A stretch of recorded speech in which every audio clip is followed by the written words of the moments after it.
Hello everyone. आज हम exercise number 3.2 पढ़ेंगे।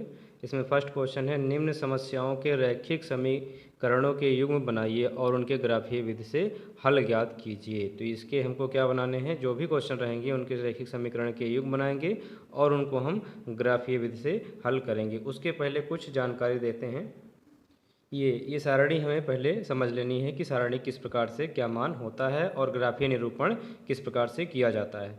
जैसे कि यहाँ पर लिखा है कि x minus 2y is equal to 0, 3x plus 4y minus 20 is equal to 0। तो ये है रैखिक समीकरण के युग्म। ये रैखिक समीकरण पहला, ये दूसरा, तो ये हो गया रैखिक समीकरण के युग्म। इसमें हमें निकालने हैं, जैसे कि हम जानते हैं कि कोई भी समीकरण वह किस रूप में होता है, a1x plus b1y plus c1 is equal to 0 के रूप में होता है। तो यहाँ पर जो x का गुणांक होगा वो a1 होगा, जो y का गुणांक होगा वो b1 होगा और यहाँ पर जो बचेगा वो होगा c1।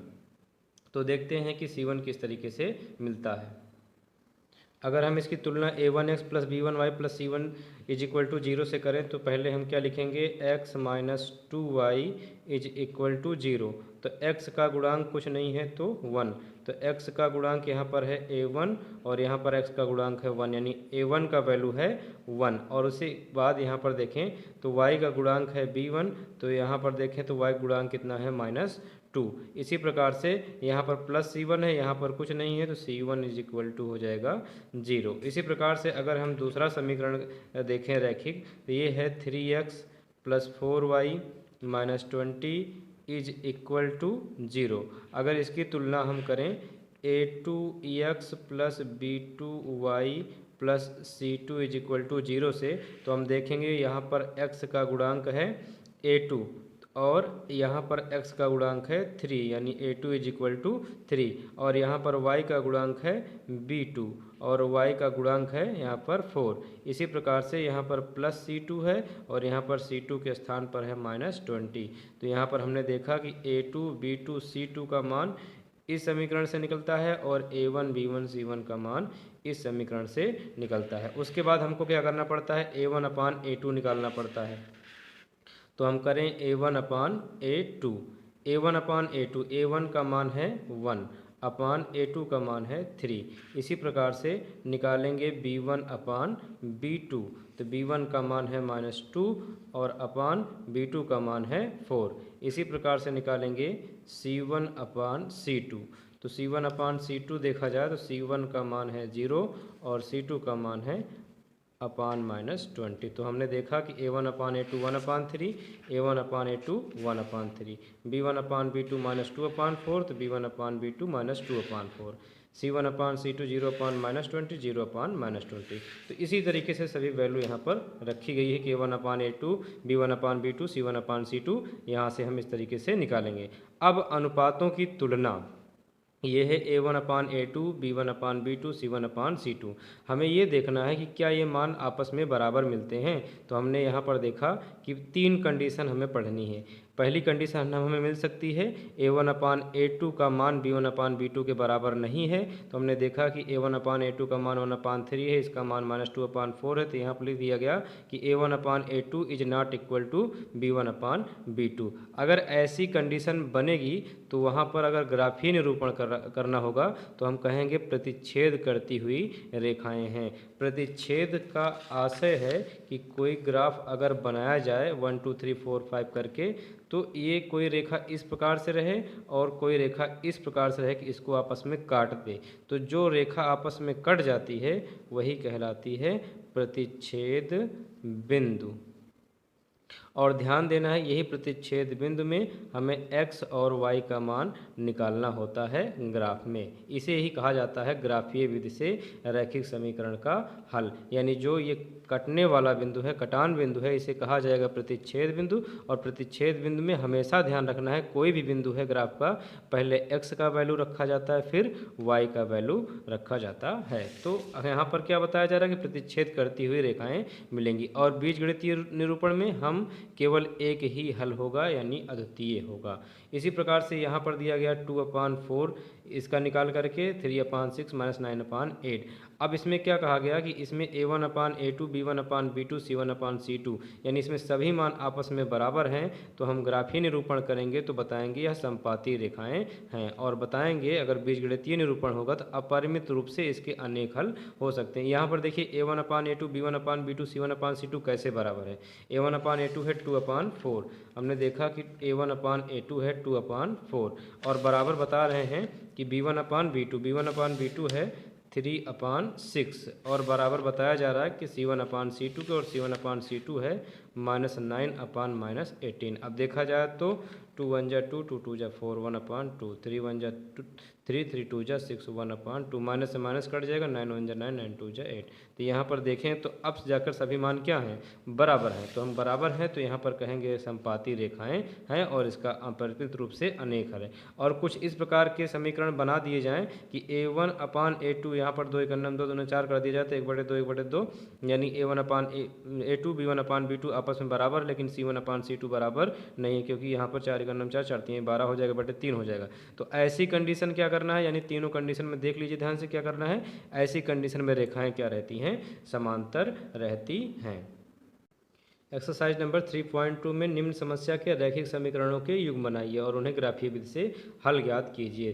फर्स्ट क्वेश्चन है कि कक्षा 10 में 10 के 10 विद्यार्थियों ने एक गणित की पहेली प्रतियोगिता में भाग लिया है। यदि लड़कियों की संख्या लड़कों की संख्या से 4 अधिक हो तो प्रतियोगिता में भाग लिए लड़के और लड़कियों की संख्या ज्ञात कीजिए। सबसे पहले लड़कियों की संख्या लड़कों की संख्या से 4 अधिक है, और कुल मिलाकर कक्षा 10 में कितने विद्यार्थी हैं, 10, और 10 ये कैसे विद्यार्थी हैं, लड़के और लड़कियों को मिलाकर। तो सबसे पहले मान लेते हैं कि माना लड़कियों की संख्या x है और लड़कों की संख्या है y।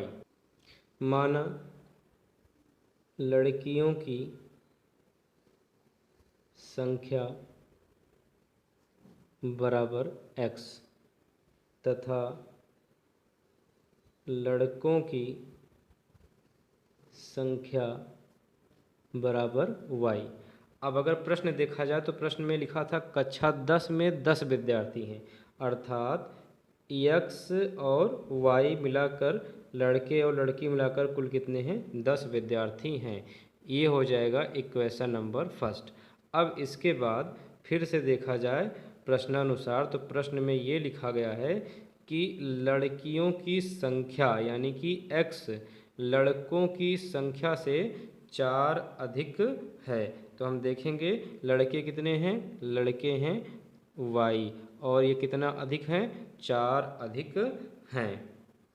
इसके पश्चात हम क्या करते हैं, x ये प्लस y पक्षांतर कर देंगे तो -y = हो जाएगा 4। ये बन जाएगा इक्वेशन नंबर सेकेंड। ये तो हो गया बीजगणितीय निरूपण। अब हमें करना है ग्राफीय निरूपण। तो ग्राफीय निरूपण के लिए सबसे पहले हम समीकरण 1 लेंगे और इसमें हम इसकी सहायता से एक बॉक्स बनाएंगे। यहाँ आप लिखेंगे समीकरण 1 से, और समीकरण 1 में है x + y = 10। अब इसके लिए एक बॉक्स बनाएंगे और x + y = 10 हमें किस प्रकार से देखना है ये लिखेंगे। तो हमें कोई भी ग्राफ बनाने के लिए इस प्रकार से सबसे पहले बॉक्स को तैयार करना पड़ेगा। यहाँ पर जो कुछ भी समीकरण रहेगा सबसे पहले यहाँ पर लिखेंगे x और यहाँ पर लिखेंगे y, और उसके बाद हम रफ कार्य करेंगे। देखिए ग्राफ को कैसे तैयार करना है। पहले हम x लिख दिए, फिर y लिख दिए, जो कुछ भी समीकरण है उसके ऊपर लिख दिए। अब क्या करेंगे, रफ कार्य करेंगे। लिखेंगे x = 0 रखने पर अगर हम इस समीकरण में x = 0 रख दें तो क्या बचेगा, ये 0 हो जाएगा, यानी y बराबर बचेगा 10। तो हमने देखिए x के स्थान पर यहाँ सभी क्या रहेगा, x का मान, और यहाँ सभी क्या रहेगा, y का मान। तो x का मान हमने कितना रखा है, 0। तो हमने देखा जब x = 0 रख दिया तो y बराबर कितना आ गया, 10 आ गया।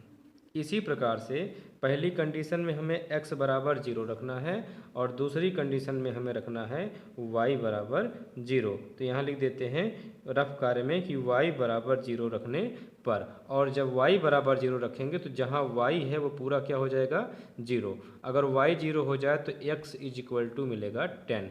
तो देखिए ध्यान से x = मिल गया है 10, y बराबर 0, तो y के सामने कितना लिखें? 0।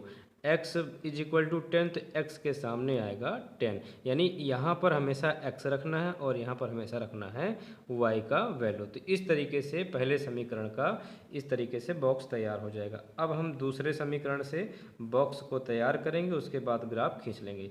यहाँ लिखेंगे समीकरण 2 से, और समीकरण 2 में देखते हैं कि किस प्रकार का बॉक्स बनता है। यहाँ लिखा है x minus y is equal to 4, और इसके समीकरण के आधार पर हम एक बॉक्स बनाएंगे, और उस बॉक्स में हम क्या करेंगे? सबसे पहले x लिखेंगे, फिर y लिखेंगे।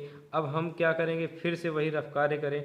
सबसे पहले इस समीकरण में हमें रखना पड़ेगा x इज इक्वल टू 0।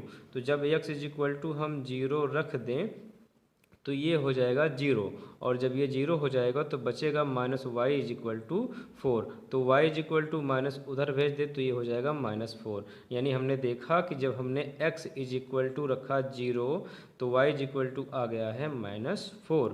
अब इसी प्रकार से हम क्या करेंगे? पहली कंडीशन में x बराबर 0 और दूसरी कंडीशन में हमें करना है y बराबर 0 रखने पर। तो जब हम y बराबर 0 रख दें तो ये पूरा -0 हो जाएगा। तो यानी x इज इक्वल टू बचेगा 4, यानी x इज इक्वल टू बचेगा 4। अब हम क्या करें? y इज इक्वल टू रख दें 0 और x इज इक्वल टू रख दें 4। ये बन गया हमारा दोनों बॉक्स, और इसी बॉक्स के आधार पर हमें ग्राफ खींचना है। और ग्राफ हम अगर ग्राफ पेपर है तो उसमें खींच लेंगे, नहीं तो इस प्रकार से हम ग्राफ को खींच सकते हैं।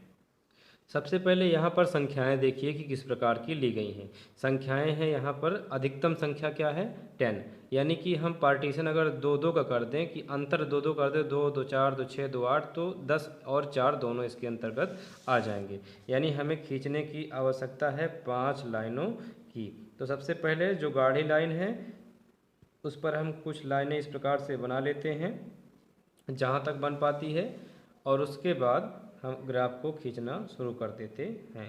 अगर ग्राफ पेपर है तो ठीक है, नहीं है तो वैसे नोट्स में हम बना सकते हैं। सबसे पहले यहाँ पर केंद्र होता है जिसे कहते हैं 0,0। अब इसके बाद हमने कहा, हमने नंबर देख लिया है कि अगर हम 2-2 का अंतर बनाएं, यहाँ पर लिख दें 2, यहाँ पर 4, यहाँ पर 6, यहाँ पर 8 और यहाँ पर 10, यहाँ पर लिख दें 12, एक बढ़ाकर। यहाँ सभी किसके वैल्यू होते हैं? यहाँ पर होते हैं सभी x के होते हैं। यहाँ पर -2, -4, -6, -8, -10, यहाँ पर x डैश अर्थात x के सभी माइनस के मान होते हैं। इसी प्रकार से हम यहाँ पर y के कुछ मान रखते हैं। y यहाँ पर हो जाएगा 2, यहाँ पर हो जाएगा 4, यहाँ पर हो जाएगा 6, और यहाँ पर हो जाएगा 8, और यहाँ पर हो जाएगा 10। थोड़ा और बढ़ा देते हैं, एक नंबर बढ़ा कर लिखते हैं तो सही रहता है, थोड़ा अच्छा लगता है, और नहीं बढ़ा के लिखें कोई दिक्कत नहीं है। तो यहाँ पर ये हो गया y। अब नीचे इसके होता है y डैश, यानी y के सभी ऋणात्मक मान। यहाँ पर हो जाएगा -2, -4, -8, -10, -4, -6, -8, -10, ये हो जाएगा y डैश। अब हम ग्राफ बनाने के लिए तैयार हो गए। देखते हैं, यहाँ पर है सबसे पहले x इज इक्वल टू 0 और y इज इक्वल टू 10। सबसे पहले हमें एक चीज़ का ध्यान रखना है कि हमें सबसे पहले x रखना है, फिर रखना है y।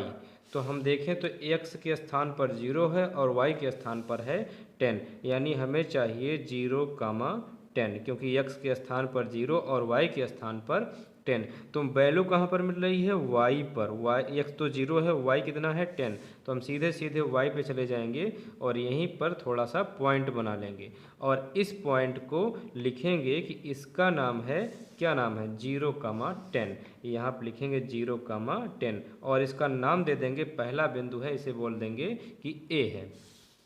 0,10 बन गया। अब बनाना है 10,0। तो देखिए 10 किसके सामने है? x के सामने। हमने कहा ध्यान में रखिए, सबसे पहले x रखना होता है, फिर y रखना होता है। तो x के सामने है 10 और y के सामने है 0। तो x का वैल्यू है 10 और y का वैल्यू है 0, यानी हमें वैल्यू किसका प्राप्त हो रहा है? x का। तो हम देखें तो x का वैल्यू इधर मिलेगा, यहाँ पर है 10, इसका नाम होगा 10,0। तो यहाँ पर लिखें 10, 0 और साथ में ए के बाद कोई दूसरा बिंदु ले लेते हैं बी। अब क्या करेंगे, दोनों बिंदुओं को हम मिला देंगे तो हमारा पहला रैखिक समीकरण युग्म तैयार हो जाएगा। ये देखिए हमने खींच दिया पॉइंट से पॉइंट को। इस पूरे रेखा में, इस पूरे ग्राफ के आधार पर हमने ये समीकरण के आधार पर इसको प्राप्त किया है। तो पूरे रेखा पर कहीं पर भी लिख देंगे कि यह जो रेखा है इसका नाम है x + y = 10। इसी प्रकार से अब ये खींचा जाएगा। देखिए हम सबसे पहले x पता करेंगे, फिर पता करेंगे y। तो x के सामने है 0 और y के सामने है -4, यानी हम देखें तो वैल्यू किसका मिल रहा है, -4 का। तो y का -4 मिलेगा यहाँ पर, क्योंकि यहाँ पर y के ऋणात्मक मान होते हैं। तो हम यहाँ पर लिखेंगे कि y का -4 तो मिल गया, पॉइंट बना दिए, लेकिन लिखना क्या है, x का स्थान पर 0, y के स्थान पर -4, यानी इस प्रकार का पॉइंट हम बना लेंगे। क्योंकि हमने बताया कि सबसे पहले x रखा जाएगा, उसके बाद रखा जाएगा y। तो a b हो गया, इसका नाम रख देते हैं c। इसके बाद यहाँ पर ये हो गया, तो अभी 4, 0। तो हमने कहा कि सबसे पहले x होता है, फिर होता है y। x के स्थान पर है 4 और y के स्थान पर है 0, यानी हमें 4, 0 से ये समझ में आ रहा है कि x का वैल्यू 4 रखना है। तो x का वैल्यू 4 यहाँ पर मिलेगा। अब क्या करें, इसे हम क्या लिखेंगे क्रमित युग में, 4, 0। तो यहाँ पर लिख लेते हैं 4, 0। c के बाद एक अगला बिंदु मान लेते हैं d। अब क्या करते हैं, स्केल से इसको हम मिलाते हैं। देखें तो यहाँ के पॉइंट और यहाँ के पॉइंट आपस में मिलने चाहिए, और मिलने के बाद यहाँ से इस तरीके से इसको हम खींच देंगे। अब देखिए हमने कहा कि इसमें हमको आपस में ग्राफ कटते हुए मिलेंगे, तो यही कटते हुए बिंदु को हम कहते हैं कि यह प्रतिच्छेद बिंदु है। अब हमें क्या करना है, सबसे पहले इस समीकरण का नाम लिखना है। हम देखें तो इस समीकरण का नाम है x - y = 4। x - y = 4 पूरे लाइन पर कहीं पर भी लिख दें। अब थोड़ा विचार करना है, क्योंकि ग्राफीय विधि से हल करेंगे, जहाँ पर रेखा कटेगी वहीं पर x और y का मान निकाला जाएगा और वही मान ग्राफीय विधि का हल होगा। अब क्या करते हैं, हम देखते हैं कि ये रेखा इस रेखा को काट दी है। तो देखते हैं, या इस रेखा को इस रेखा ने काट दिया है। इस रेखा का नाम है x + y = 10। Clear, x + y = 10। और इस रेखा का नाम है, जिसने काटा है उसका नाम है x - y = 4, यानी यही दो समीकरण हैं। अब क्या करेंगे, हम जो ये प्रतिच्छेद बिंदु है उसे हम ज्ञात करने का प्रयास करेंगे। अर्थात यहाँ पर हमें x का कुछ मान मिलेगा और यहाँ पर y का। हमें इन दोनों समीकरण को हल करके x बराबर क्या मिलेगा वो पता करना है और y बराबर क्या मिलेगा वो पता करना है। तो हम क्या करते हैं, सबसे पहले समीकरण ये एक है ही और ये समीकरण 2 है, दोनों को जोड़ लें तो y से y कट जाएगा और हमें मिल जाएगा x का वैल्यू। समीकरण 1 व 2 को जोड़ने पर ये सभी रफ कार्य करने पड़ेंगे। तो हम अगर x + y = 10 और x - y = 4 को अगर हम जोड़ें तो y से y कट जाएगा, x हो जाएगा 2x और 10 और 4 हो जाएगा 14, और x = निकल जाएगा 14/2 से कट जाएगा 7 हो जाएगा, तो x = आ गया 7। अब क्या करेंगे, x का मान उठा के समीकरण 1 में रख देंगे, तो x = 7 समीकरण 1 में रखने पर। तो अगर हम इसको रखते हैं तो जहाँ x है वहाँ पर हो जाएगा 7 + y = 10। y = 10 + 7 इधर आएगा तो -7, y = 7, 10 में 7 जाएगा, आएगा 3। हमने कहा था हमें चाहिए x और y के मान, तो x का वैल्यू है 7 और y का वैल्यू है 3। हमने कहा था सबसे पहले x होता है तो यहाँ x के स्थान पर लिखेंगे 7, y के स्थान पर लिखेंगे 3। यही प्रतिच्छेद बिंदु का मान ग्राफीय विधि से हल करके हमें पद बताता है कि लड़कियों की संख्या x = निकल कर आया 7 और लड़कों की संख्या y = निकल कर आएगा 3। तो यहाँ पर लिखेंगे कि अतः लड़कियों की संख्या x इज इक्वल टू, जो प्रतिच्छेद बिंदु में है 7, और लड़कों की संख्या y इज इक्वल टू 3, क्योंकि जो प्रतिच्छेद बिंदु हमें ग्राफ में प्राप्त हुआ है वो 7 का 3 है। तो ये पहला x होता है, x इज इक्वल टू 7, दूसरा y होता है, y इज इक्वल टू 3, तो x is equal to 7, y is equal to 3। इसी प्रकार से हमें ग्राफीय विधि से हल करना रहता है। अब दूसरा क्वेश्चन देखते हैं। सेकंड में 5 पेंसिल तथा 7 कलमों का कुल मूल्य 50 है, जबकि 7 पेंसिल तथा 5 कलमों का कुल मूल्य 46 है। एक पेंसिल तथा एक मूल्य का मूल्य तथा एक कलम के मूल्य ज्ञात कीजिए। एक पेंसिल का मूल्य तथा एक कलम का मूल्य ज्ञात कीजिए। देखिए, हम यहाँ पर पेंसिल और कलम की बात करेंगे, तो हम लिखेंगे कि माना एक पेंसिल का मूल्य x रुपये तथा एक कलम का मूल्य y रुपये है। तो यहाँ पर लिखेंगे कि प्रथम शर्त के अनुसार, प्रथम शर्त क्या है इसमें?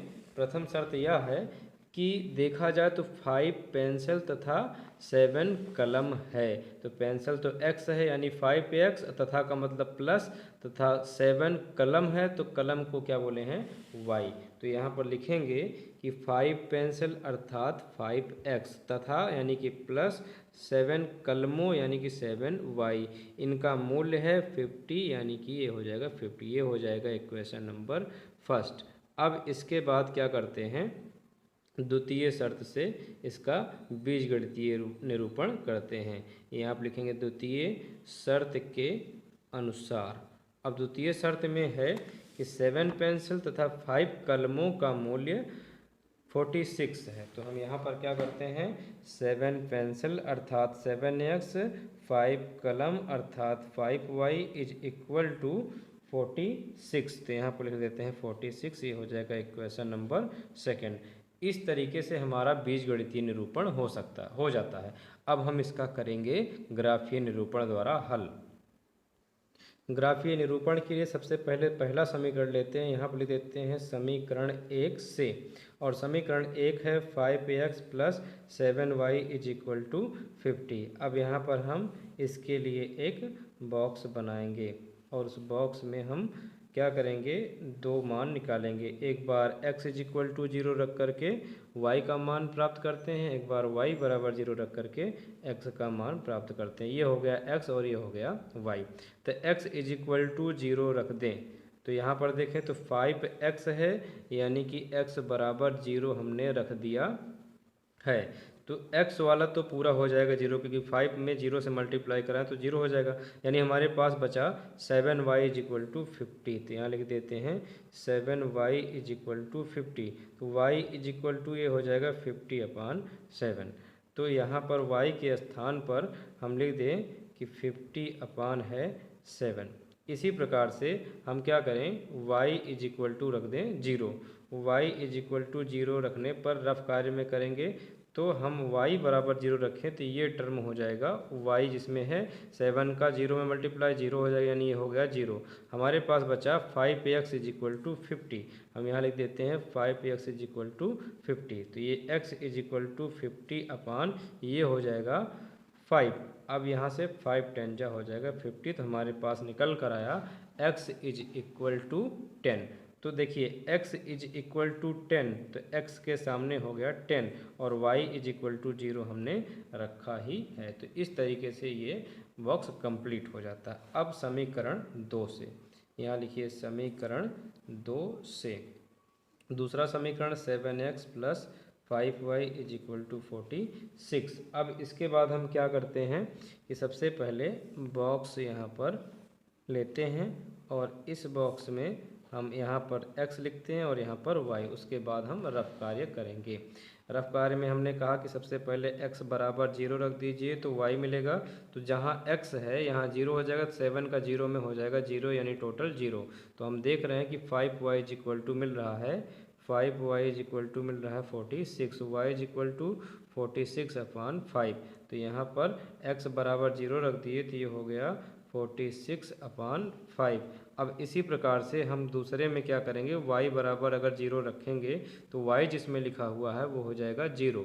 तो ये हो जाएगा 7x इज इक्वल टू 46। तो x इज इक्वल टू 46 अपान हो जाएगा ये 7। तो हम यहाँ पर लिख देते हैं कि x इज इक्वल टू मिला है 46/7 और यहाँ पर देखें तो y इज इक्वल टू मिला है 0। अब हम इसका ग्राफ बनाते हैं। अब ग्राफ में हो जाएगी समस्या ये हो गई कि 46/5 कैसे खींचा जाए और 50/7 46/7 किस प्रकार से खींचा जाए। तो सीधे सीधे यहाँ पर हम क्या करेंगे, 7 का 46 से अगर हम डिवाइड करें तो कितना आएगा, तो यहाँ लिखते हैं 7 46 और यहाँ पर 6 टाइम लेके जाते हैं तो ये हो जाएगा 42। तो यहाँ बचेगा 4 और यहाँ पर अगर पॉइंट लगा देते हैं तो ये हो जाएगा 40। तो इसको हम 5 टाइम ले जाएंगे तो ये हो जाएगा 35 और इसके बाद यहाँ बचेगा 5, यहाँ पर हो जाएगा 0। तो ये 7 टाइम चला जाएगा, यानी ये कितना आ गया 6.5। तो 6.5 का मतलब क्या है, 6 से ज़्यादा और 7 से कम। इसी प्रकार से अगर इसको देखा जाए तो 5 46 है तो यहाँ पर लिख देते हैं 5 इज डिवाइड बाई 46 और यहाँ पर करें कि 5 9 जा 45। तो ये 6 में से 5 जाएगा आएगा 1, यहाँ पर पॉइंट लगा देते हैं तो ये हो जाएगा 10। तो 5 2 जा 10, यानी ये कितना है, ये है 9.2, यानी अधिकतम कितना जा रहा है 9 पॉइंट तक जा रहा है। तो सबसे बड़ी संख्या यहाँ पर देखी जाए तो 10 है। तो हम क्या करते हैं 1 1 का पार्टीशन ग्राफ में डाल देते हैं ताकि हमें आसानी हो जाए। ग्राफ यहाँ पर कंप्लीट कर दिया गया। x का वैल्यू 1 से 10 तक रख दिया गया और y का वैल्यू भी 1 से 10 तक रख दिया गया। देखिए इधर इतना छोड़ दिया गया, इसलिए छोड़ दिया गया x डैश और y डैश, क्योंकि हम देख रहे हैं कि यहाँ पर कोई भी मान माइनस में नहीं है, यानी हमें ऋणात्मक ग्राफ बनाने की आवश्यकता नहीं है। चलिए शुरू करते हैं, ग्राफ कैसे बनाएंगे। यहाँ पर है x इज इक्वल टू 0 पे y इज इक्वल टू 50/7। तो 50/7 तुरंत सबसे पहले यहाँ पर 7 और यहाँ पर करेंगे 50, 7 7 जा हो जाएगा 49, 1 आ गया, पॉइंट बढ़ाते हैं, यहाँ पर हो जाएगा ये और ये हो जाएगा 7 1 जा 7, यहाँ पर 3 हो गया तो ये हो जाएगा 37.14। देखिए 7.14 से मतलब है कि यहाँ इसका मतलब है 7.14 जितना आ जाए। तो यानी कि x इज इक्वल टू 0 और 50/7 कहाँ होगा, जहाँ पर 7.14 मिले। तो देखिए y पर ही मिलेगा क्योंकि x 0 है, y पर ही मिलेगा कितना 7.14। यहाँ देखेंगे y पर 7 है, 7 के बाद यहाँ पर कई रेखाएं खींची गई हैं। तो 7 के पहले पॉइंट पर यानी जो रेखा खींची जा रही है वहीं पर एक 7 से थोड़ा ऊपर बना लेंगे और बताएंगे यही है 7.14 और यहीं पर हम खींचेंगे 0, 50/7, पहले पॉइंट का नाम रख देते हैं a। इसी प्रकार से अब दूसरा लेते हैं x is equal to 10 y is equal to 0, यानी हमें खींचना है 10, 0 क्योंकि सबसे पहले x होता है फिर होता है y। तो यहाँ पर x इज इक्वल टू 10 मिल जाएगा यहाँ पर, तो ये हो जाएगा 10, 0। ये दूसरा पॉइंट है, इसे नाम रखेंगे b। अब क्या करेंगे, इसको हम आपस में मिला देंगे। तो मिला यहाँ पर इस पॉइंट को 7.1 को और इसको हम मिला देते हैं और मिला करके इस रेखा का नाम लिखते हैं। इस रेखा का नाम है 5x + 7y is equal to 50। तो कहीं पर भी पूरे रेखा पर 5x + 7y is equal to लिख दीजिए 50। इसके बाद अब इसको खींचते हैं, यहाँ पर लिखा है 0, 46/5। तो यहाँ पर 46/5 को हमने पहले से ही बताया कि 46/5 का क्या करते हैं, 46/5 है 9.2 भाग करके रख दिया गया है। तो यहाँ पर इसका मतलब होगा 9.2। तो सबसे पहले हमें x चाहिए जो कि है 0, 46/5 चाहिए जो कि है 9.2। तो यानी कि हमें y पर ही मान रखना है, y का मान 9.2 मिलेगा यहाँ पर।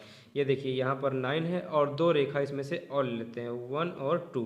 तो ये हो जाएगा 0, 46/5, इसको c मान लेते हैं।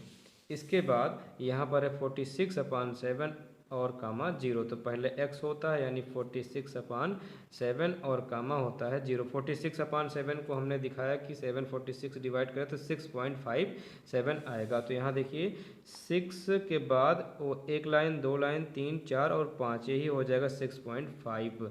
5 लाइन गिन लेते हैं तो ये हो जाएगा इसका नाम 46/7 कामा 0, इसका नाम रख देते हैं D। अब क्या करेंगे, इस पॉइंट से मिला देंगे और जैसे ही मिलाएंगे यहाँ पर हम देखेंगे कि एक बिंदु हमको मिलेगा प्रतिच्छेद करने वाला। तो वो प्रतिच्छेद बिंदु क्या होगा, वही हमें अब निकालना है और वही इसका हल होगा। ये पॉइंट यहाँ से ले लेते हैं और ये पॉइंट यहाँ से ले लेते हैं। अब यहाँ पर हमें चाहिए प्रतिच्छेद बिंदु, यानी हमें x और y का मान प्राप्त करना है। इस समीकरण का नाम है 7x + 5y = 46। इसका नाम हो गया 7x + 5y = 46। तो इन दोनों समीकरण को हल करेंगे और यहाँ पर x = और y = क्या आता है वो बताएंगे। तो फर्स्ट समीकरण है 5x + 7y = 50। सेकेंड समीकरण है 7x + 5y = 46। ये समीकरण नंबर 2 है।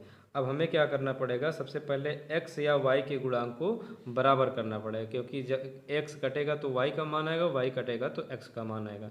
तो हम क्या करते हैं, x के गुणांक को बराबर करते हैं। बराबर करने का तरीका है कि दोनों का एलसीएम लिया जाए। तो 5 और 7 का जब एलसीएम लिया जाएगा तो ये हो जाएगा 35। तो यहाँ पर 5 × 7 35। तो 5 में कितने से मल्टीप्लाई कराएं कि आ जाए 35, 7 से। 7 में किससे मल्टीप्लाई कराएं तो आ जाए 35, 5 से। यानी इस समीकरण में हमें 7 से मल्टीप्लाई करना है और इस समीकरण में हमें 5 से मल्टीप्लाई करना है, तो दोनों आपस में हो जाएंगे बराबर। तो यहाँ लिखते हैं कि समीकरण 1 में 7 से तथा समीकरण 2 में 5 से गुणा करके घटाने पर गुणा कर देते हैं, साथ में हम इसको घटा देते हैं। देखिए समीकरण 1 में 7 से गुणा करना, तो 7 पचे हो गया 35, 7 7 49 y और 7 का 0, 7 पचे हो जाएगा 35। समीकरण 1 में 7 से, समीकरण 2 में 5 से, तो 5 7 35x + 5 5 25y और 5 6 30, 5 चौक 20, 3 23। इतना करने के बाद क्या करना है, घटाने पर। तो हम घटाने पर निशान क्या होता है, बदल जाता है।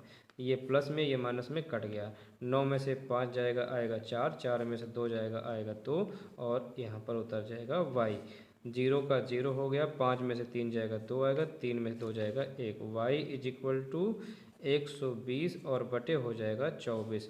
12 × 12, 12 दहम्मा 120, 12 दूना 24, 2 पंचे 10। तो y बराबर आ गया 5।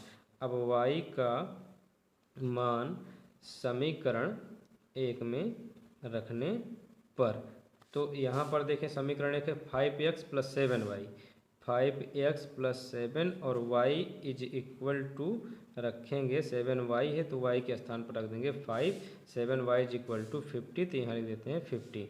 5x + 7 का 5 में हो जाएगा 35 = 50 हो जाएगा और 5x = 50 + 35 इधर आएगा तो -35। ये 5x और = 10 में से 5 जाएगा आएगा 5 और 4 में से 3 जाएगा आएगा 1। x = यहाँ पर 15 हो जाएगा ये 5। तो 5 × 1 = 5, 5 × 3 = 15। तो x = 3 निकल कर आया और y = निकल कर आया 5। तो हमें रखना है जो प्रतिच्छेद बिंदु है, पहले x रखना है फिर y। तो यहाँ पर लिखेंगे 3, 5 ग्राफ में। तो जो प्रतिच्छेद बिंदु है यहाँ पर x = 3 रख देते हैं और y = रख देते हैं 5। तो x का वैल्यू है 3 और y का वैल्यू है 5। तो हम यहाँ पर शुरुआत में अगर देखें तो जो सवाल था वो सवाल था कि एक पेंसिल का मूल्य x है, एक पेंसिल का मूल्य x है। तो अब x के स्थान पर हमारे ग्राफ में आया हुआ है 3 और y के स्थान पर आया हुआ है 5। तो यहाँ पर लिखेंगे रफ कार्य के हटा करके कि अतः एक पेंसिल का मूल्य x इज इक्वल टू 3 रुपये तथा एक कलम का मूल्य, इसे y माना गया है और y इज इक्वल टू आया है 5 रुपये। क्वेश्चन नंबर सेकंड, अनुपातों A1/A2, B1/B2 और C1/C2 की तुलना कर ज्ञात कीजिए निम्न समीकरणों के युग्म द्वारा निरूपित रेखाएं एक बिंदु पर प्रतिच्छेद करती हैं, समांतर हैं अथवा समपाती है। तो जो अभी हमने बताया था सबसे पहले, यही सब हमें बताना है कि प्रतिच्छेद करती हुई रेखाएं हैं। तो हम जानेंगे कि A1/A2 is not equal to B1/B2 पे ऐसी कंडीशन आ सकती है। अगर समपाती रेखाएं हैं तो सभी आपस में बराबर होगी। अगर समांतर रेखा है तो C1/C2 का मान बराबर नहीं होगा, ये दोनों मान बराबर होगा। आइए सबका अलग अलग अनुपात A1/A2, B1/B2 और C1/C2 निकालते हैं। फर्स्ट क्वेश्चन है 5x minus 4y plus 8 is equal to 0, 7x plus 6y minus 9 is equal to 0। तो पहले उठाएंगे समीकरण को, 5x minus 4y plus 8 is equal to 0 की तुलना a1x plus b1y plus c1 is equal to 0 से करने पर कर देते हैं इसकी तुलना। तो देखते हैं कि x का गुणांक है a1 और यहाँ पर x के गुणांक का मतलब गुणा का अंक, तो x के गुणा का अंक है 5। इसी प्रकार से y के गुणांक यानी y के गुणा का अंक है b1 और यहाँ पर y के गुणा का अंक है -4। प्लस c1 है तो c1 is equal two plus 8 है, तो यहाँ लिख देंगे +8। तो हमने प्राप्त किया a1 b1 c1 का मान। अब हम प्राप्त करेंगे a2 b2 c2 का मान।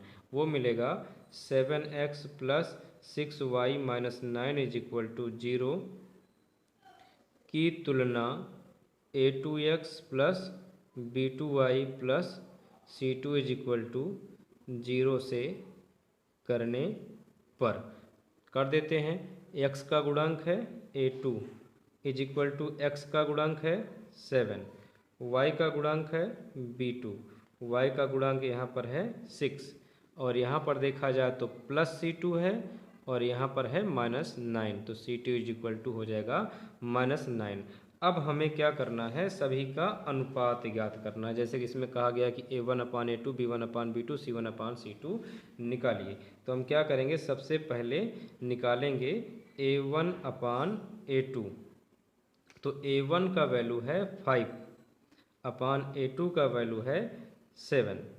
उसके बाद हम निकालेंगे b1/b2। तो b1/b2 इज इक्वल टू -4/6। और हम इसको अगर सॉल्व, ये तो नहीं सॉल्व हो सकता, ये सॉल्व हो सकता है, ये हो जाएगा 2 2 जा 4, 2 3 जा 6। अब हम c1/c2 नहीं निकालेंगे। क्यों नहीं निकालेंगे, क्योंकि हम देख रहे हैं कि a1/a2 का जो मान है वो b1/b2 के बराबर नहीं है, यानी ये पहली ही कंडीशन में आ जाएगा। यहाँ पर लिख देंगे कि a1/a2 का जो मान है 5/7 वो b1/b2 के बराबर नहीं है। देख भी रहे हैं कि यहाँ पर 5/7 और यहाँ पर -2/3 आया हुआ है। और हमने ग्राफ में देखा था कि जब a1/a2 is not equal to b1/b2 आता है तो प्रतिच्छेद करती हुई रेखाएं प्राप्त होती हैं। और इसमें कहा भी गया है कि हमें बताइए कि एक बिंदु पर प्रतिच्छेद करती हैं कि नहीं करती हैं। तो यहाँ लिख देते हैं कि प्रतिच्छेद करती हुई रेखाएं प्राप्त होती हैं या रेखाएं प्रतिच्छेद करती हैं। इस प्रकार से ये फर्स्ट क्वेश्चन हो गया। अब सेकंड क्वेश्चन में क्या है फिर देखते हैं। सेकंड क्वेश्चन में है कि 9x plus 3y plus 12 is equal to 0 और 18x plus 6y plus 24 is equal to 0। सबसे पहले फिर वही करेंगे कि 9x plus 3y plus 12 is equal to 0 की तुलना a1x plus b1y plus c1 is equal to 0 से करने पर कर देते हैं। x का गुणांक a1 और x का गुणांक 9, y का गुणांक b1 और y का गुणांक है 3 प्लस c1, तो यहाँ पर c1 इज इक्वल टू देख रहे हैं मिल जाएगा 12। इसी प्रकार से दूसरा लेते हैं 18x plus 6y plus 24 is equal to 0 की तुलना a2x plus b2y plus c2 is equal to 0 से करने पर। तो x का गुणांक है a2, यहाँ पर x का गुणांक है 18, इसके बाद यहाँ पर y का गुणांक है b2, तो यहाँ पर y गुणांक है 6, यहाँ पर है प्लस c2 और यहाँ पर है c2 के बाद प्लस 24, तो c2 इज इक्वल टू 24। फिर से वही करेंगे, सबसे पहले निकालेंगे a1 अपान a2, तो a1 का वैल्यू है 9 अपान a2 का वैल्यू है 18, तो ये हो जाएगा 9 1 जा 9, 9 2 जा 18। इसी प्रकार से अब निकालेंगे b1 अपान b2, तो b1 का वैल्यू है 3 और b2 का वैल्यू है 6, तो ये हो जाएगा 3 1 जा 3, 3 2 जा 6। देखिए दोनों बराबर आ गए, इसका मतलब हम c1 अपान c2 भी निकालेंगे। तो c1 है 12 और अपान c2 है 24, तो यहाँ पर देखें तो 12 1 जा 12, 12 2 जा 24। हम देख रहे हैं कि 1 अपान 2 1 अपान 2 1 अपान 2, यानी कि a1 अपान a2 का मान b1 अपान b2 के बराबर है और यह भी c1 अपान c2 के बराबर है। तो हम यहाँ लिखेंगे कि a1 अपान a2 बराबर है b1 अपान b2 बराबर है c1 अपान c2 के। ऐसी कंडीशन अगर आती है तो हमें याद होना चाहिए कि क्या होता है। तो हम देख रहे हैं कि जब सभी मान आपस में बराबर होते हैं तो समपाती रेखाएं होती हैं। तो यहाँ लिख देंगे अतः रेखाएं समपाती हैं। नेक्स्ट देखते हैं, थर्ड है 6x minus 3y plus 10 is equal to 0, 2x minus y plus 9 is equal to 0। तो यहाँ पर लिख देते हैं कि 6x minus 3y plus 10 is equal to 0 की तुलना a1x plus b1y plus c1 is equal to 0 से करने पर। तो कर देते हैं, तो x का गुणांक है a1, तो a1 x का गुणांक है 6, y का गुणांक है b1, तो y का गुणांक है माइनस भी ध्यान में रखना पड़ेगा, यहाँ पर -3 है। और इसके बाद यहाँ पर है c1, तो c1 के स्थान पर प्लस 10 है, यानी c1 इज इक्वल टू हो जाएगा 10। दूसरा है 2x minus y plus 9 is equal to 0 की तुलना a2x plus b2y plus c2 is equal to 0 से करने पर। तो कर देते हैं, x का गुणांक है a2, x का गुणांक है यहाँ पर है 2, y का गुणांक है b2 और यहाँ पर y का गुणांक कुछ नहीं, तो जिसका गुणांक कुछ नहीं हो जाएगा 1 और साथ में माइनस भी लगा हुआ है, तो ये हो जाएगा -1। और उसके बाद यहाँ पर है प्लस c2, यहाँ पर है प्लस 9, तो c2 इज इक्वल टू हो जाएगा 9। अब हम अनुपात की बात करेंगे a1 अपान a2 की, तो a1 का वैल्यू है 6 और a2 का वैल्यू है 2, तो देखें तो 2 3 जा हो जाएगा 6। और इसके बाद यहाँ पर हम बात करेंगे b1 अपान b2 की, तो b1 का वैल्यू है -3 और इसका वैल्यू है -1, तो माइनस से माइनस कट जाएगा, तो ये भी आ गया 3। तो दो मान बराबर हैं, इसका मतलब हमें c1 अपान c2 हल करने की आवश्यकता है। c1 का वैल्यू है 10 अपान c2 का वैल्यू है 9, जो कि सॉल्व नहीं हो सकता। हमने देखा कि a1 अपान a2 का मान बराबर है b1 अपान b2 के। लेकिन C1/C2 के बराबर नहीं है। तो यहीं पर लिख लेंगे कि यह is not equal to 7 C1/C2 के है।